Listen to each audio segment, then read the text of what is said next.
Hello and welcome to the Deep Dive Perspective. We seem to have a lull in relations across the West Asian region. That's a major blessing in itself. The Americans seem to have stopped bombing and the Israelis are bombing less. They can't help bombing, can they? Just part of their nature, I guess. But what we've had is a failure in the negotiations between the Islamic Republic of Iran and its protagonists.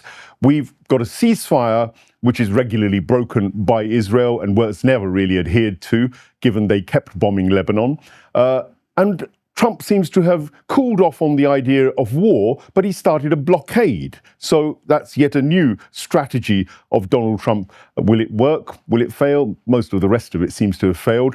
And it's clear also that he's financing, pushing a major input of military hardware and equipment into the region at the same time as simply talking about a blockade. So is more war on the agenda? Who better to diagnose this, to analyze this, than Laith Marouf, who has a fantastic YouTube channel himself called Free Palestine TV. You must go and check that out. It's again one of those independent voices on the ground which really gives you the news, not this mainstream Zionist Hezbollah that we get from legacy media. So do check that out. Welcome to the show, Laith. How are you doing out there in Beirut? Doing as good as possible under these conditions. Thank you so much, Mohsen, for inviting me on Deep Dive. Thank you for joining us. It's really perplexing that we live in a world where the whole of the world looks on and little children are bombed regularly in Beirut or around the southern region, that an entity called Israel can go about doing whatever it wants to whoever it wants, and actually there's nobody to rein it in. And even when a nation like the Islamic Republic of Iran or the resistance in Lebanon does it, we actually find a lot of the legacy media attacking those nations, those people who are being invaded, killed and destroyed. First of all, your take on the overall situation there at the moment, an overview of how you think things are at the moment.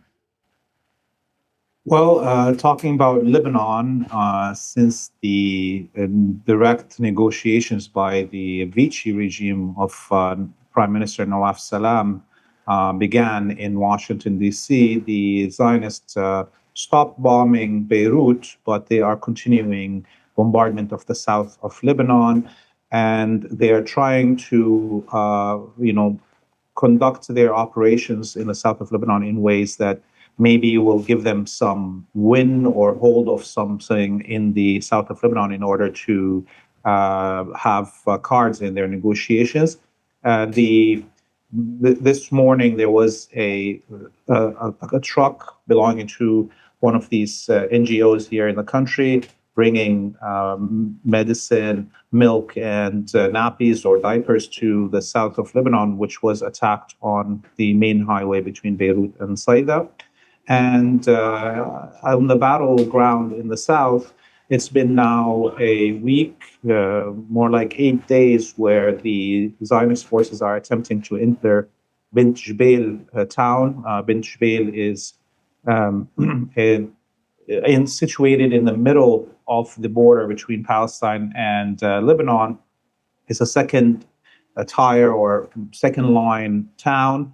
And the Zionists haven't been able to capture it. They've surrounded it from almost all sides. And this morning, the Zionists admitted that one of their battalions entered a building in Bint Jbeil that was blown up on top of them, that was detonated.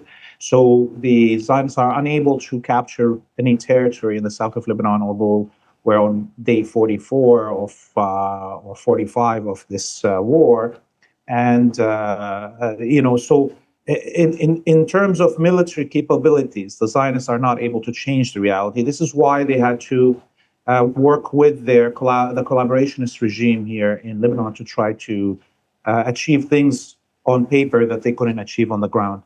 And when we look at the battle with Iran, this war is not going to be over anytime soon. This war has been going on for 100 years. It is a war about permanency for the Zionist colony and the subjugation of Arabic and Muslim peoples. And what is required of us as Arabic and Muslim peoples is to deny our own indigeneity to the land and accept that these European converts to Judaism are the indigenous people in the region. And as for Muslims, we're required to say that our God and our prophet are liars, and that somehow the interpretation of the Judaism that currently exists is the true word of God. And this, so you can understand that these two demands of the Arabic and Muslim peoples are unachievable. There will be, if the Zionist colony is not defeated right now, there will be another 100 years of this war. So it's either us or them. This is the choice that we already had since 1912, 1917, and it's still the choice in front of us. Either we accept to be genocided and ethnically cleansed, and or accept to be slaves, and or the Zionist colony ceases to exist. And in this situation, history and geography tells us that the Zionist colony will cease to exist, whether today or tomorrow or the day after. So their plan is to try and annex south of Lebanon for sure. I mean, the areas you talked about, Jubair, etc., these are on their hit list. They've also got their proxy, Mr. Jalani, sitting on the borders of Lebanon. And at the same time, we can see that they're mobilizing more and more weapons and equipment. As I said at the beginning, that Trump is definitely sending much more equipment for violence in the region. So your assessment about 100-year war, that's a fascinating one. It, of course, could be over much more quickly if there's a ground engagement. Do you think there's a chance that the kind of ground engagement that we're seeing in south of Lebanon, which I have to say, the Lebanese resistance has pretty much been winning. Every time they've gone on the ground, the Israelis have lost. So what do you think would be the possibilities for a new war? They've tried everything so far, aerial attacks, missiles, warships threatening the region. What else have they got that could actually speed up perhaps the end of this war? And what has the resistance got that could actually speed up the end of this war? Yeah, I mean, it is a 100 years war that is coming to an end. I don't think there will be another 100 years. Okay. I think it's the last breaths of the Zionist colony, and in general, it's the last breaths of the American empire. How violent it's going to be, that's something that we can't predict. But as we see up until now, the violence used to maintain the existence of this Jewish colony and the imperial power in the region has been taken to the maximum stretch of its possibilities, meaning we saw the genocide in Gaza, and we saw the use of every weapon at the arsenal of the West, save for the use of nuclear weapons. And none of that was able, neither the genocides and or the use of the most advanced weapons that the US has, haven't been able to defeat the indigenous people of the region and the resistance and axis of resistance led by the Islamic Republic of Iran. In terms of looking at what's happening here in the south of Lebanon, I don't think the Zionists are going to be able to win anything. Hezbollah up until now has only deployed 3,000 fighters, 3,000 fighters facing 120,000 Israeli soldiers on the border. I see every day people that are members of Hezbollah's military wing that are sitting and saying they haven't been called in for a service, right? So what does this mean? That means that Hezbollah is very comfortable on the front line. It's not requiring large deployments because the geography of South Lebanon is in itself a fighter, a resistor. It has always been a factor in the defeat of any invading forces in the region for 1,000 years. So we look at, how geography of the south of Lebanon is all hills and valleys and mountains.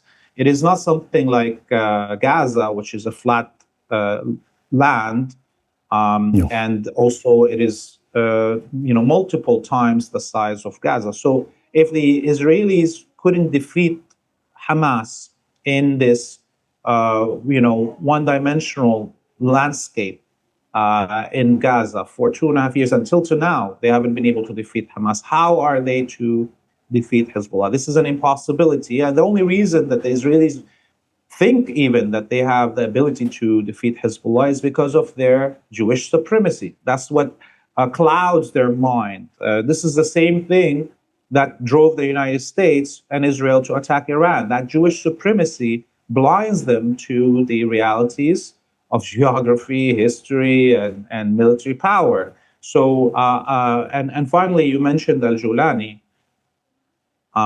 This CIA Mossad creation, Al-Julani, and his Wahhabi death squads in Syria, they are at their weakest point actually today. Across the country, much of the country is out of control of Al-Julani, and there is, feelings all around Syria of people wanting to defend their country from occupation of the Zionists in the south, and or to help the Palestinians. And we saw that in the demonstrations that happened over the last week, as well as the firing of missiles and machine guns on Israeli positions in the occupied Golan Heights. So Al-Julani is really on a thread. His whole regime currently is holding on a thread.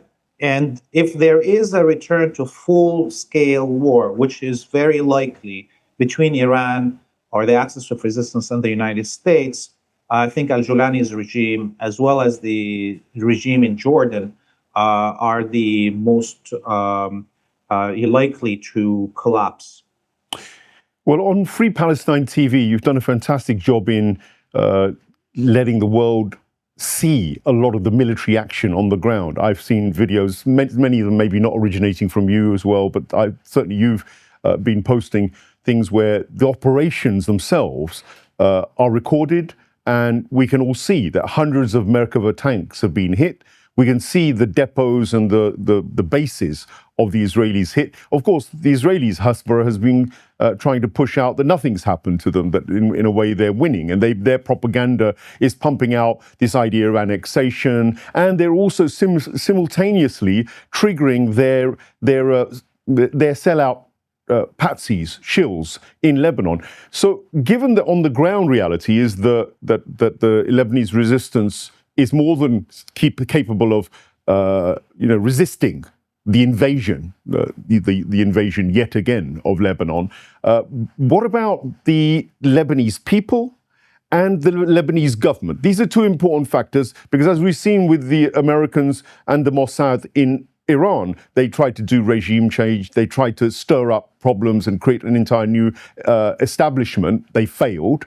Here in Lebanon, they've been trying to do that for a long time. What's the current situation there in terms of the people versus the so-called Lebanese government? Yeah, I mean, there's been demonstrations almost every day in Beirut, specifically around the government offices and where the parliament meets and so forth. And the latest demonstration, which we posted a video about yesterday, people can watch that report, had tens of thousands of people. Currently, that million and somewhat Lebanese people that were displaced from the south and the southern suburb of Beirut are all packed in the downtown core of Beirut, renting and or staying in shelters and so on. So if those internally displaced decide they want to take over the government, they can take it over in 5 minutes. Every government office will be occupied in 5 minutes, and I don't think they'll, at that point, will be, discussing what this Lebanese government is doing or not. And this is partially, I think, why Hezbollah doesn't give a damn about what this Lebanese government is doing. remember, we're in a country that really doesn't have a state. The government doesn't provide any services for anybody. The government can't even regulate traffic or parking on the streets. Okay, and so it has always been a question that people ask: why did Hezbollah take over the government long time ago? And Yes. remember, in the year 2000, Hezbollah liberated Lebanon and decided not to take over the government, and thus became the only liberation movement in human history that liberated its country and didn't take over control of the state. And that was a choice then, because Hezbollah didn't want to liberate the country and immediately enter into a civil war. Okay, so that was a choice then. But now today, if we look at it, we know that Hezbollah can round up all these collaborationists and execute them if it wants to. It can, without even these demonstrators, within 5 minutes take over every government agency. But if that happens, the next minute, the Zionists will say the state of Lebanon is an enemy state and begin bombarding state offices, the parliament, the ministries, and so forth. And Hezbollah doesn't have air defenses to protect those locations. So at this moment, it is unnecessary for Hezbollah to do so, and it could actually play against the people of Lebanon, right? So even those little services that the state of Lebanon provides to its populace will cease to exist, and thousands of people will be killed in those ministries and so on. So I think it's, because Hezbollah knows that there is no such thing as a state of Lebanon, that it doesn't see the necessity to take it over. It has power on the ground, in the streets, in the south of Lebanon. The Lebanese army cannot stop it, doesn't dare stop it. And there is no other militia that could contest its authority. So if we go back to the basics of political science, we know that a sovereign in a country is the one that can protect its territory and has almost monopoly over the use of force. And clearly, Hezbollah has both of those things. So therefore, they are the sovereigns of Lebanon without having to publicize it and take over the government ministries. That's a really enlightening kind of perspective, because a lot of the propaganda also talks about how the government or the Lebanese army will disarm Hezbollah. They keep pushing this idea that disarmament is vital. This is the Israelis and the Americans. Of course, this government seems to get its instructions from that huge embassy they're building in Lebanon, probably one of the biggest embassies they've got in the world, a fortress, more or less, which is really interesting. But they've also been trying to drive a wedge between the Lebanese people, the resistance, and Iran.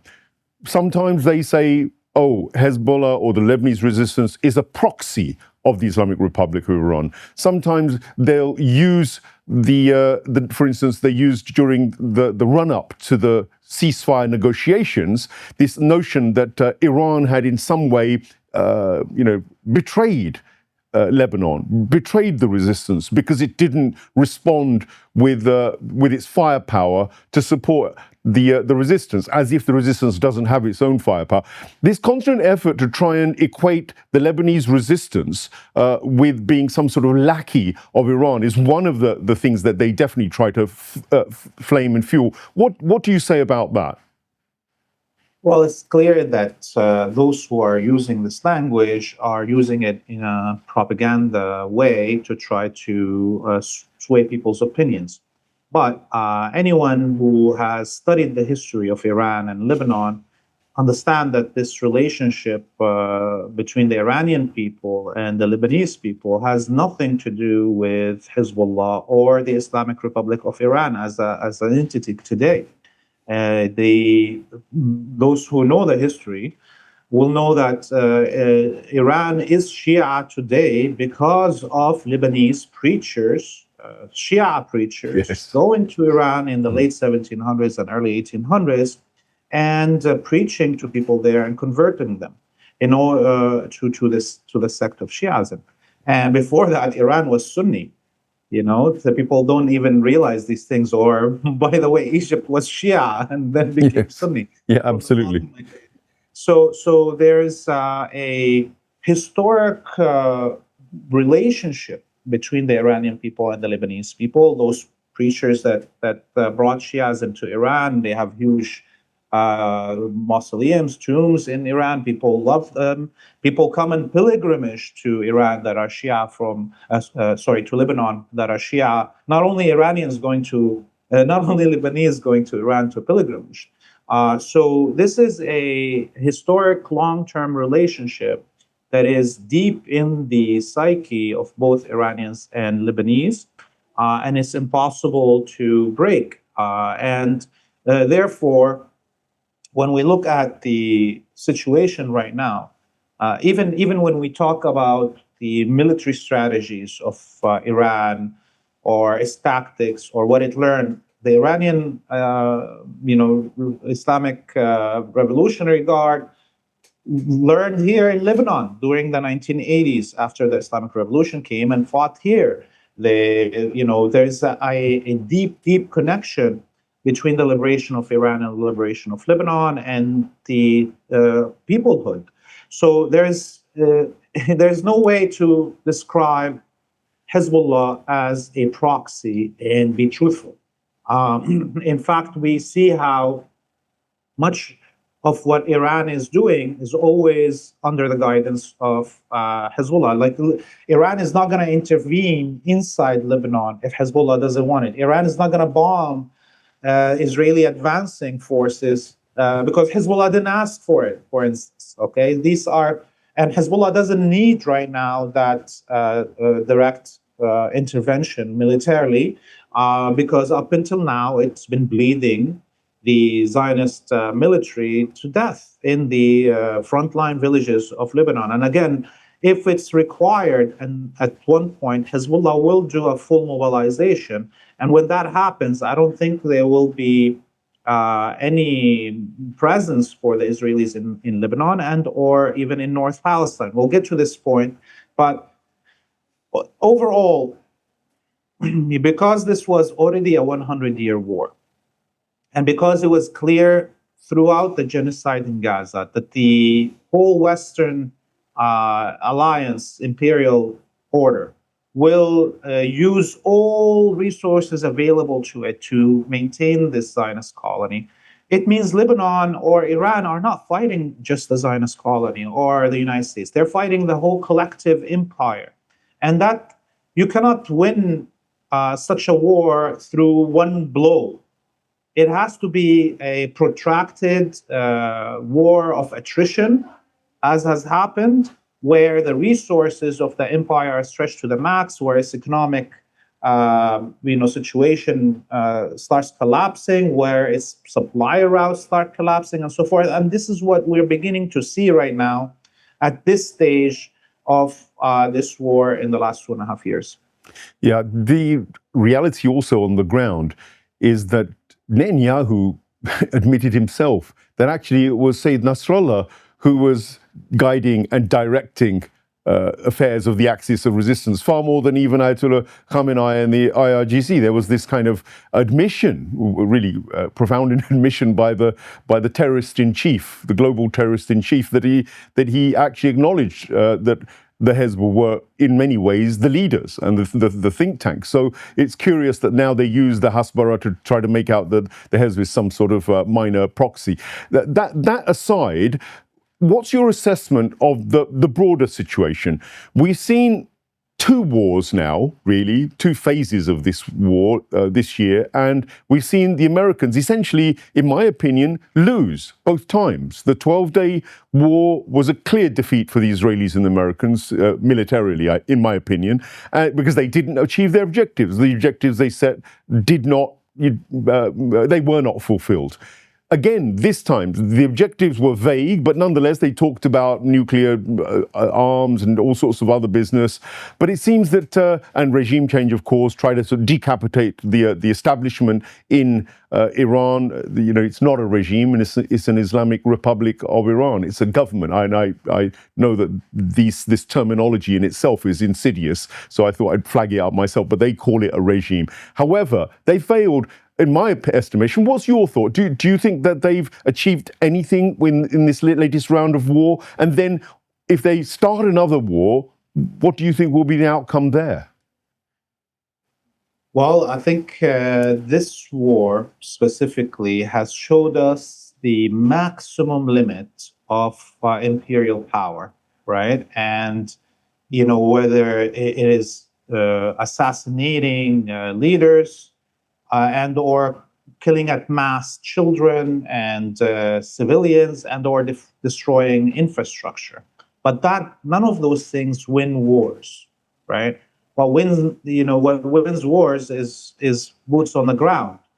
And as we have seen, the United States has used everything at its disposal, including all the vassals in the region, and exposing those vassals, the monarchies in the Arabian Peninsula that have been plotting against Arabic liberation and Muslim liberation since they were appointed by the British in World War I.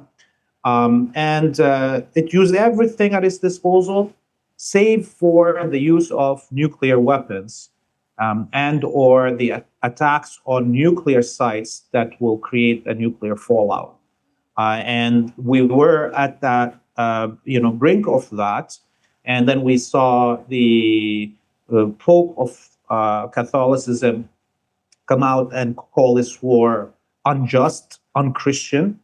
And the freak out that happened of all these Western leaders that couldn't accept a nuclear war, not because they care about Iranian peoples or Muslim peoples or Arabic peoples in general, but because if there is a nuclear attack on Iran or an attack on nuclear sites in Iran, there will be nuclear fallout all across the Arabian Peninsula, the Gulf of Oman, and on the watershed of the Himalayas.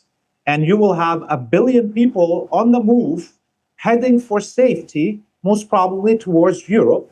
And there will cease to be a Europe at that point, and all the nations that we know in Europe will cease to exist. So this reaction, logical reaction from the Pope and much of the leadership, political leadership in the world, to the threat of use of nuclear weapons or attacks on nuclear sites, showed us the end of what the U.S. can do. So from that point on, it's clear that the U.S. is in retreat, and thus also the Zionist colony. And so the ceasefire that was accepted by the Islamic Republic of Iran was actually for the sake of humanity, not for the sake of Iran. Iran could have continued with this war. The Iranian people and the Axis of Resistance members are all ready to sacrifice, and they could see the end of American hegemony and the existence of this Jewish colony here. But if it continued as is, even if there was no use of nuclear weapons or attacks on nuclear sites, for sure, much of humanity would be right now starving.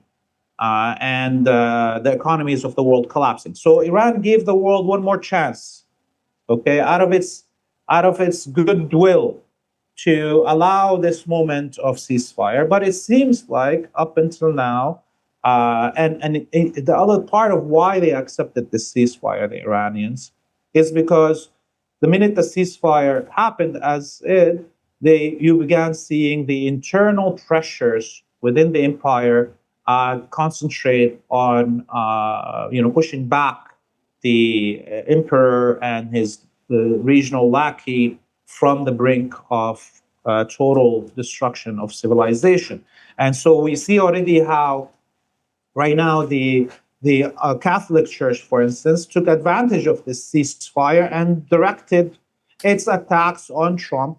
And we see how Trump came out and denigrated the Pope and denigrated Christianity by posting himself as Jesus Christ. Yes. So they see this ceasefire allowed us to see these internal contradictions and the internal battle within the empire to accelerate.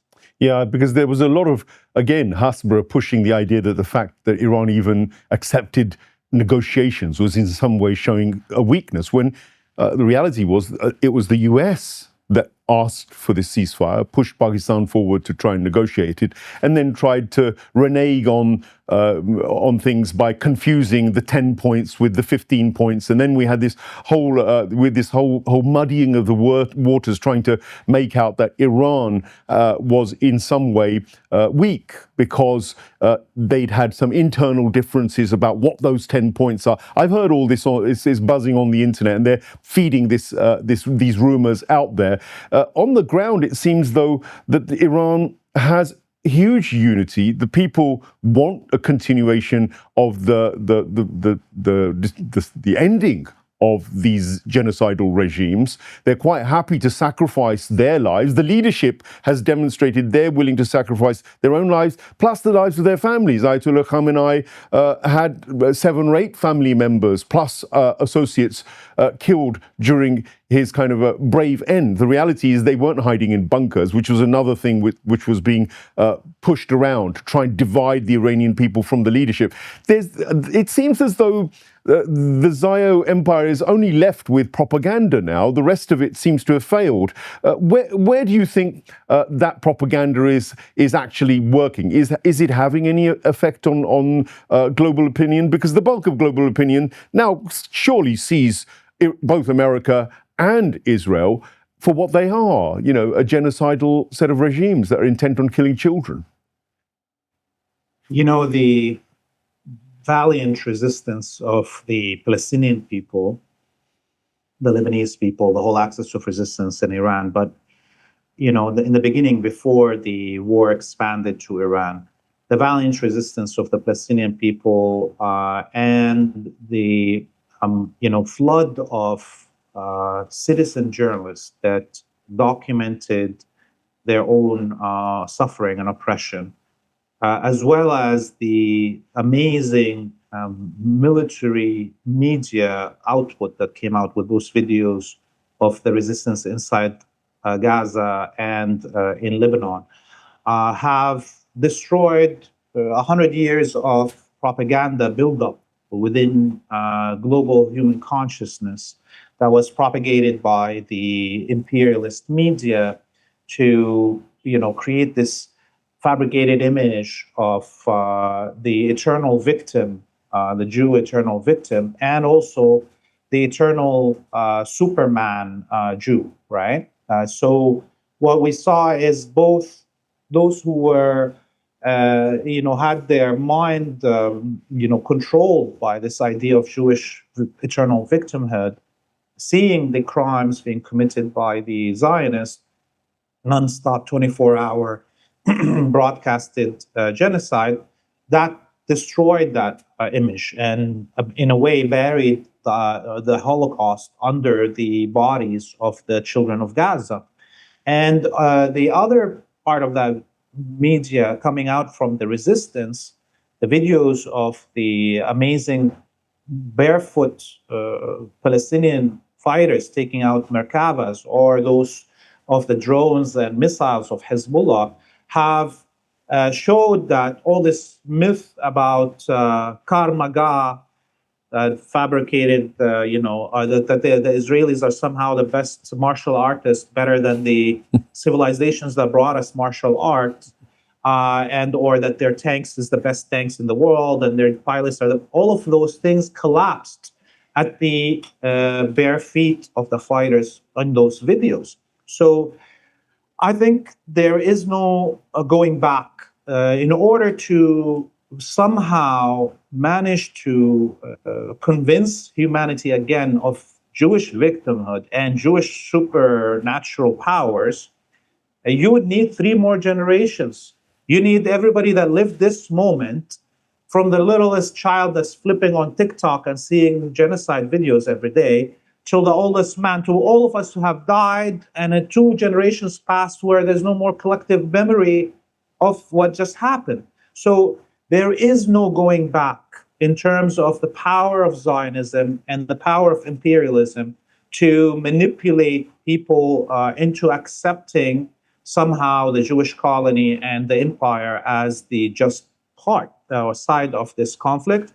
So this is why we see it actually, the vast majority of the Zionist and imperialist propaganda today is not directed to try to convince the vast majority of humanity of their opinions or their position. It is mainly directed to the hardcore fascist Jewish supremacist or white supremacist within the imperial order. And this is why it's becoming more and more crude and rude and using the same kind of language that Trump uses, that is degrading and using words that are under the belt, right? Constantly. This is the only form of propaganda that they have left that may have if an effect, because it is talking to the most base racist feelings within that left group, that is the group that is left within accepting these imperialist and Zionist orders. They've also, of course, got an anti-imperialist movement here in the West, which you're very aware of, Laith, who often look like they're doing anti-imperialism, but it all seems so very, very ineffective. And you raise this issue of Jewish supremacism, and you distinguish the word Jew for Israel, because there's this massive process of trying to disconnect the word Jew from Israel, to disconnect the word Judaism from Israel, and to connect anti-Semitism to anything that relates to Israel and Zionism. Of course, there's that separation of the word Jew and Zionism. There is a huge effort here, and in fact, there are laws now in the West which will penalize us for even trying to go there to talk about Jewish supremacy necessarily, or to link it in that way. And now there are laws emerging in France, I believe, where they want to ban us from talking about Israel, saying anything against Israel, essentially, and labeling it anti-Semitic. You're aware of the Western, political stance. How do Palestinians and the Lebanese people and the people who are actually the victims of Israel and Zionist, if you like, tyranny, how do they feel about Western anti-imperialists and their take on Judaism and Zionism? Well, I lived in Canada for more than 25 years. My kids were born there. They're all here with me. But I've worked with the so-called anti-imperialist and the progressive movements in Canada, labor unions, student unions, what have you, for more than 2 decades. And even before coming back here, I've already at that point came to the conclusion that these anti-imperialist movements are more aptly named as leftovers. Okay, this is what is left of the anti-imperialist left after the collapse of the Soviet Union. It is a lot of the anti-imperialist groups in the West are obsessed with their individualistic aims, and more so obsessed with what's happening between their legs and how they can, get pleasure and be pleasured, as if it's the number one priority in human existence. Somehow they forget that this is the animalistic base of us when we prioritize our sexual preferences, right? So we haven't, of course, seen one revolution in the Western countries since the end of World War II. Not one. It's like it's impossible. We've seen revolutions all across the globe, but we haven't seen any in the imperialist core since the end of World War II. So for the most part, the left in the imperialist core is useless to us as people seeking liberation and from imperialism. As for the so-called anti-Zionist Jews, sometimes I feel like using that term, anti-Zionist Jews, is just lying to myself when I put those two words together, because we have a lot of Jews that talk against Israel, and This is not something unusual for Jews. They like to talk about everything. Maybe people are going to take this as derogatory, but unfortunately, this is what it is. There's a lot of talking anti-Zionist Jews, but in 100 years of this genocide and colonial project, in the name of Judaism, there hasn't been one Jew that carried arms to liberate Judaism from Zionism and or to defend those who are victimized in their name and the name of Judaism and the Jewish colony. So we haven't seen one Jewish John Brown.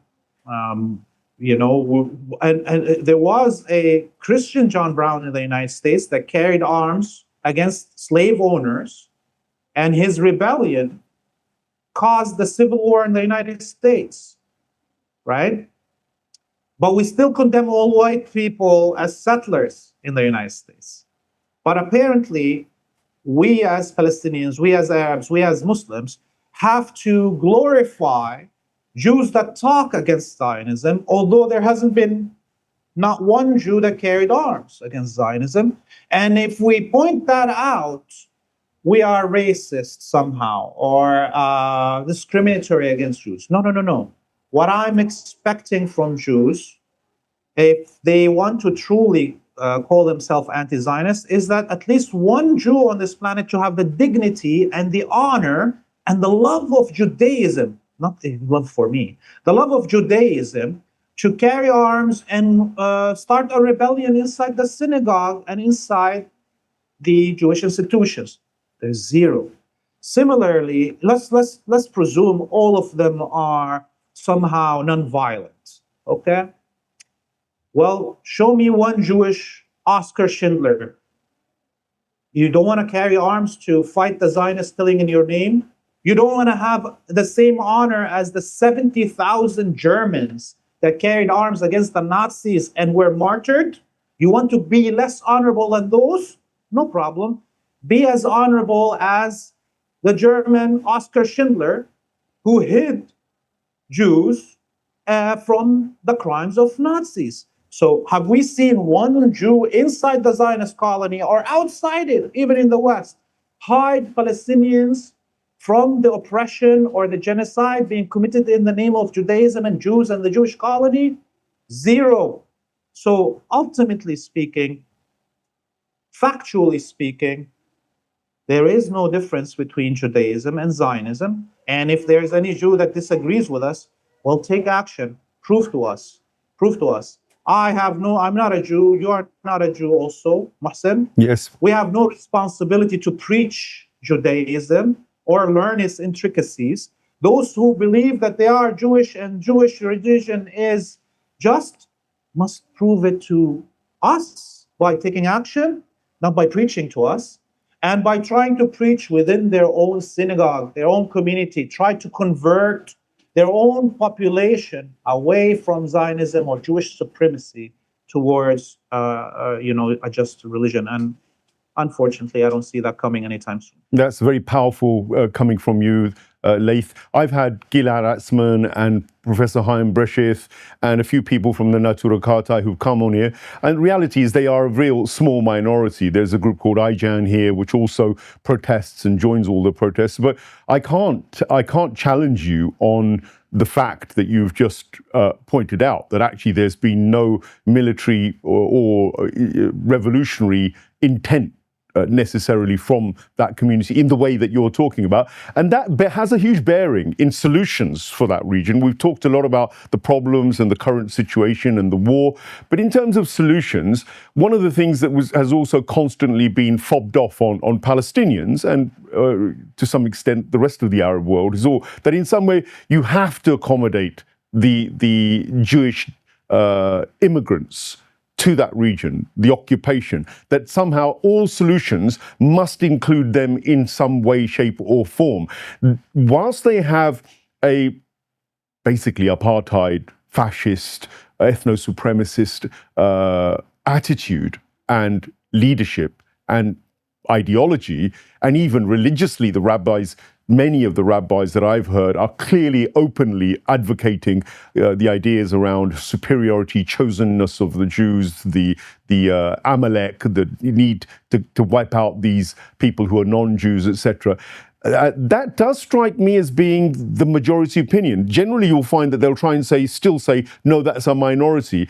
If that is the majority opinion, and Jewish supremacism, as you put it, is the flavor of the time, do you see any time where Palestinians or the Arab fraternity could actually accept anything to do with these kinds of Jews living in that region? Look, we have a historical example here of what could happen after the end of the Zionist colony, and that is the history of the Crusader colonies. Okay, when the Muslim people defeated the Crusaders, the elite of the Crusaders packed up, got on the boats, and looted everything that they can, anything that's not grounded in the land. They just took it with them and left. And a big chunk of the soldiers and or the merchants that came with those crusaders accepted to be equal to the people and state. All right. Now, will we see similar thing after the collapse of the Jewish colony? I doubt it, because I think most of them will leave without being expelled forcefully, because they will not accept equality. They have the ability to go to other countries in the West, mainly places like the US, Canada, Australia, that guarantees them to maintain their supremacy. And in fact, when we look at these laws coming into France and other countries that you mentioned earlier, I think it is really about guaranteeing the supremacy, the Jewish supremacy in those countries in case those Jewish colonists decide to leave Palestine. So any of our viewers that are in those countries must start worrying about their rights. If they don't want to rebel and lead a revolution to stop their states from participating in the genocides in Western Asia, well, maybe at least they'll rebel to save themselves before they become slaves in their own countries, which they will be once mass immigration from the Jewish colony begin. Now, having said that, I want to be very clear that I think the vast majority of Palestinians will not accept these Jewish colonists to stay, not after this broadcasted genocide, not after the mass rape of children, women, and men in the jails of the Zionist colony, not after all those martyrs across Western Asia and the destruction of so many countries from Libya to Iraq and everything in between, just to maintain these Jewish colonists' presence. I personally have thought, angrily about this, but I think it's something that should be noted. When there is no more Zionist colony, when it's defeated, I personally will make an effort to spend the rest of my life just digging out Jewish supremacist graves out of Palestine to throw out their bones so they cannot desecrate our land anymore. They did that to our graves in Gaza, in the West Bank, in Jerusalem, the oldest graveyard of Muslims beside the Aqsa Mosque, where there was companions of Muhammad buried there. They dug it out. They made it into a parking lot. They did that here in South Lebanon. So I personally don't think there is a way to come back to a possibility of these Jewish supremacists somehow stopping to being supremacists and we accept them here. No, the punishment has to be that they cease to exist in our land, and there will be no record of their existence on our land as they try to erase our own archaeological and historical record on this land. Powerful words again, and it's very hard to push back on that, given that the tyranny and the oppression that we've all witnessed. I mean, I'm trying to find a way of playing devil's advocate with you, but it's really hard. And I guess in conclusion with this program, we've covered so much ground and some things beyond just the reaction to what's happening in terms of news. I think it's important to get these deeper, more profound perspectives of what's really the feelings of those people are, because that's not discussed in the West at all. Nobody cares about what the Palestinians or the Lebanese who are being occupied or being killed feel. I think they just want to talk about them as numbers, as children, 168 plus children killed in Minab, or 10,000, I would say hundreds of thousands of children in Palestine, and probably tens of thousands in Lebanon. Overall, I know that there's 1 million people in Palestine alone that have been killed by the Israelis one way or another. So the tyranny and the death is at a scale which is impossible really to justify in any way, shape or form. But in terms of now, as a conclusion, do you think the war and the military victory of the resistance, the axis of resistance in particular, is the only way to find a solution to the Jewish supremacy or the Anglo-Zionist imperialist problem in West Asia? There could have been other ways, and that would have primarily required a Jewish rebellion against Zionism. A rebellion within the synagogue and Jewish institutions would have deprived the Jewish colony of all the funding, propagation of opinion, and recruitment to send people to the Zionist colony. It would have also deprived the imperialists of the excuse that they are following the opinion of Jewish institutions in the West, right? But that didn't happen. You mentioned Gilad Atzmon, and I think he is the most, at one point, he was very hated, even within the Palestine support groups in the West, because he was condemning Judaism and the crimes being committed in its name, and exited Judaism. He said, "I'm not a Jew anymore." And he also exited the Zionist colony and said, "I'm not Israeli anymore." Okay, so currently the Jews in the world have only two choices: either follow the example of Gilad Atzmon and abandon Judaism and say Judaism is condemned, it's taken over by the Zionists, and there's no way to liberate Judaism from Zionism, or they have to carry arms or mount a rebellion even without arms inside the synagogue and Jewish institutions. But there's no third option for them. And for me, it's not my business if Judaism is saved, its honor is saved or not. I'm not a Jew. I can only relate to Jewish people the way they are relating to me in physicality, and that physicality is genocide and oppression and dispossession.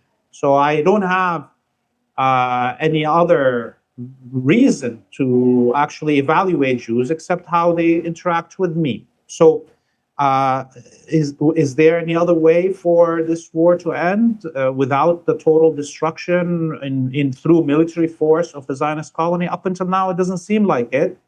And similarly, the Western peoples are in a way neutered. They're not able to save themselves or stop their governments from taking away their services, let alone stop a genocide in their name, or they're choosing not to. Though those glorious days of the 1960s and 70s of Black liberation, Latino liberation, Indigenous liberation, all the Red Armies in the West seem to be like something from another century, which it is. And we wish there's a revival of these things, but that's not something that we can work on. And if there's no drive in Western societies and those who call themselves revolutionaries in the West to actually risk life to achieve revolution, then there will be no revolution, no matter how much I or you entice them to or massage their egos or speak about their historical record of revolutionary. It seems like there is no drive right now in the Western populace to revolt. I don't know how. I can't understand it. I think all human beings, whatever culture they come from, have the ability to look back in their history and find revolutionary, anchors that help them. But I don't know what's happening in the West, honestly. In the interest of balance, I'm going to raise the Arab monarchs and those who support the Arab monarchy within the Arab world. They've not covered themselves in glory in terms of Palestine and sat around not only watching the genocide, but actually actively supporting it through various means. They're not showing any great sign of changing that attitude, even though they've had their US bases hammered, and even though they were guilty of allowing the attacks on not only Iran, but also on Lebanon, etc. There's a betrayal of huge proportions there. So we're going to criticize, of course, Jewish supremacists, but there's also this kind of, Zio-Arabism, which has to be called out. What's your take on that, Laith? Well, the best way to understand these Arabic vassal leaders is to look at what happened to the indigenous people in North America, for instance. So there is a famous book and movie that came out a few years ago called Killers of the Flower Moon, about the discovery of oil in Oklahoma and Osceola people, indigenous people there, and how the settlers came in and drugged them all and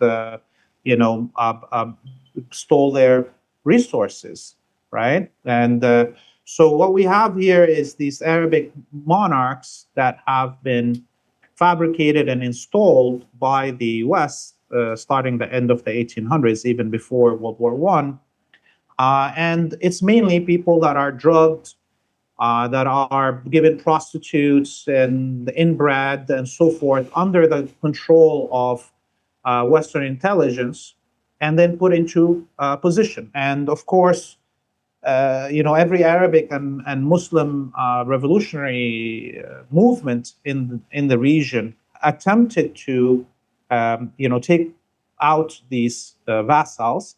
And for the most part, there was successes in Syria, in Iraq, in Libya, in Egypt, in Sudan. All of those monarchs that were appointed were taken out. And unfortunately, the monarchs in the Gulf survived that wave of decolonization under the protection of the West. There was revolutions even inside what is called now Saudi Arabia, the last of them being in 1979, where the population took over the Mecca and the Kaaba, and the Saud regime called in French and British paratroopers to land on top of the Kaaba and massacre the people inside the Holy Mosque. So it's not like the Arabic people themselves accept this. There's surveys of the Arabic people, the latest of them, even inside the Hell Kingdom of the Saud, that showed that 99% of citizens in the Saudi kingdom are for the liberation of Palestine and against the existence of the Zionist colony. So the people are different than the leaders. The leaders that are there are the drugged up pedophiles, cannibals that are participating in the Epstein Island circuit and are crucial to it. And they're also house slaves, and they will, traditionally house slaves, even when all the field slaves rebel, even when the house of master is burning down, even when master runs out of the back door of the burning house, the house slave stays inside the house as it's burning down. Wow. And tries to still protect it from the field slaves. So there's nothing unusual about these Arab vassal leaders that we are talking about. That's an amazing analogy, the house slave and the field slave, of course, rooted in Malcolm X and a lot of the kind of the rhetoric that he was very, very correct about. Now, final question.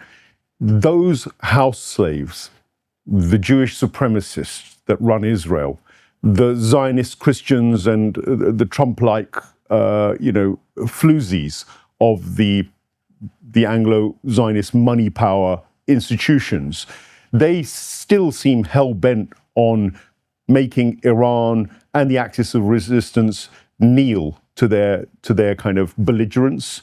The blockade that is in place now, does that have any chance of success? Because China will be affected by any blockade more than anybody else, because it's the one that 80% of its energy needs from that Hormuz Strait. Do you see a confrontation emerging there, which is even broader if the Americans actually try to implement this the way they've said? The Chinese have sent 2 tankers through already, apparently, and nothing was done to them. Does Donald Trump have the guts to stand up against China? You know, I don't think Donald Trump will start a war with China anytime soon, because obviously from this experience of a war with Iran, it's clear that the U.S. is not ready for a war with China. I think if the United States decides to reactivate this war, and I think it will, because it has chosen to continue with its belligerence. Up until now, we haven't seen Yemen enter the battle. And when you talk about the closure of the Bab el-Mandeb, that means 30% of all world trade will be stopped. And this will be not only an issue of oil and gas, but an issue of starvation for many nations that don't grow their stuff, like in Europe, where there's not much land that is arable.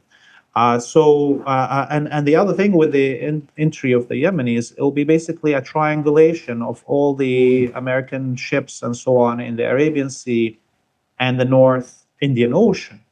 And we will see that Iran and Yemen will not only be extending their sovereignty over the Strait of Hormuz or the Strait of Bab el-Mandeb, but they will extend their sovereignty over the whole north of the Indian Ocean, all the way to Madagascar and Diego Garcia. And so the more the U.S. entrenches itself in this war, the more it will be losing. That doesn't mean that they can't kill mass numbers of people and destroy structures and so forth. But when we're talking about the outcomes of this war, the final outcomes, they're already written. Again, I think with the first bullet that flew on October 7th, we already could see the end of the Zionist Jewish colony and the end of American power and presence in Western Asia. We just don't know how long it's going to take, this battle, and we don't know what's going to be the human cost of it, but the end is already written on the wall. Laith Marouf, thank you so much. An absolutely riveting and powerful testimony and analysis. I often get people hedging their bets, pulling their punches. You certainly didn't. And I think it's heartening that we can say these things on independent media. We can't say them on legacy media because we'll get labeled and cancelled. And in fact, they won't even invite us because they're too scared to have a head-to-head discussion, because all of their lies will be revealed. Thank you for a lot of the truths that you stated. I think I have to add a little caveat to especially the Western mindset. When we talk about Jewish supremacy, when we talk about ethnic cleansing or ethno-supremacy in the context of Palestinians and the Lebanese fraternity, I don't think it's our right as people living in the West to pontificate and to enforce what we think is or isn't right to say about a people who profess a particular religion, who say they are of a particular ethnicity, Judaism and Jewish. It's not up to us to start tampering with the views and opinions, the natural gut reaction and the reaction to the on-the-ground reality of murder, pillaging, killing, raping, torture. It's highly hypocritical of any movement in the West to start intervening on what people should and shouldn't feel or think about an oppressive force, which is openly violating every human rule in the book. Now, whether that leads to us then saying, okay, well, this is all very inappropriate and we've got to cancel and we've got to try to, in some way control these people's tongues, well, then that just shows the weakness of the system that tries to do that. It shows that they're covering up. And usually it's the people you can't criticize.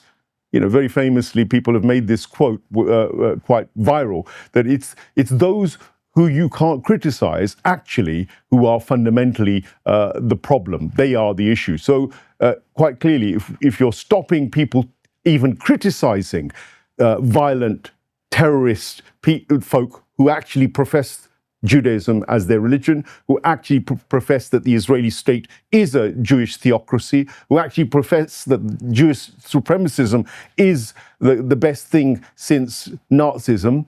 Well, you know, I'd say I beg to differ, and I'm sure Laith would beg to differ, and this debate is open. And if people like Piers Morgan and all the people who advocate Jewish supremacy, who love to protect Jewish supremacy and violence, and all the plethora of legacy media want to debate this, invite Laith Marouf onto your shows.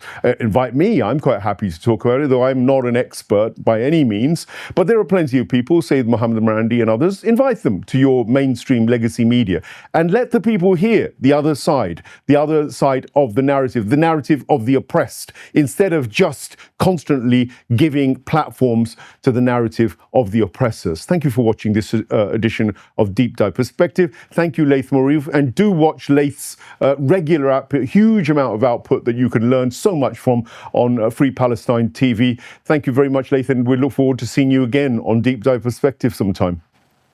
Thank you, Mohsen. See you soon, inshallah. Thank you, and thank you to you, the audience, for watching this edition of DDP.